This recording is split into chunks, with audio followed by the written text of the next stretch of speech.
So welcome back to the demo. In this case we're going to show how we launch WinPE, and this is the continuation of the video where we launched the operating system deployment in the full OS. We have now rebooted. The same would apply if you started building a machine from bare scratch and you would go through the wizard and select the deployment that you want to run. So the first step that we kind of run here is to repartition the drive. That gives us a physical drive that we can then put the actual cache data onto. You can't use the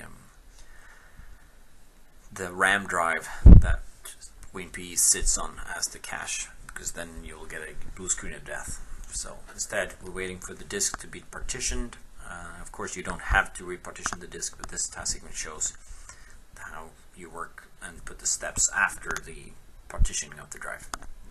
So once we're done here, you should see the enable command for blinks of a second, and that's basically what sets up the BranchCache components. Make sure that all the data is going to come through the other host in the subnet.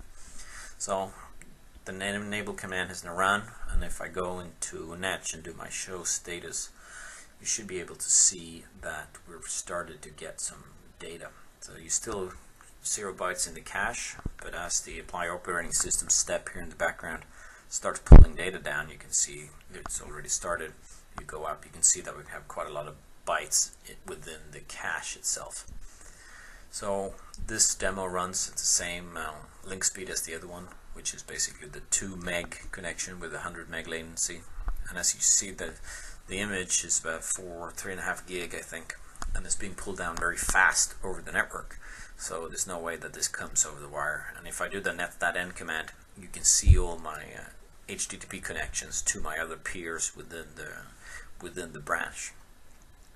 And another way of doing it to show my slow connection here, if I ping the DP, you can see that I have about 100 millisecond latency.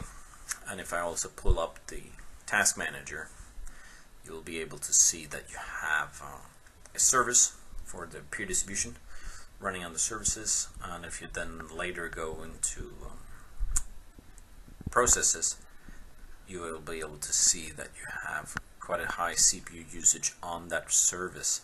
And that's of course because we pull down a lot of data over the wire, so it's being quite busy. Of course, BranchCache has a built-in functionality. It doesn't take more data than 45 megabit per second by default, so even if you pull data from a single host, etc., that host barely gets noticed. You barely notice that it's serving a lot of other machines. CPU usage doesn't get very high when you serve. So that's a feature built into BranchCache to make sure that we don't overwhelm cache machines within the branch. So I'm just going to let the demo continue here, and there will be another video that will cover the end of this download more in detail. So this will end the actual start of the download. So thank you for watching.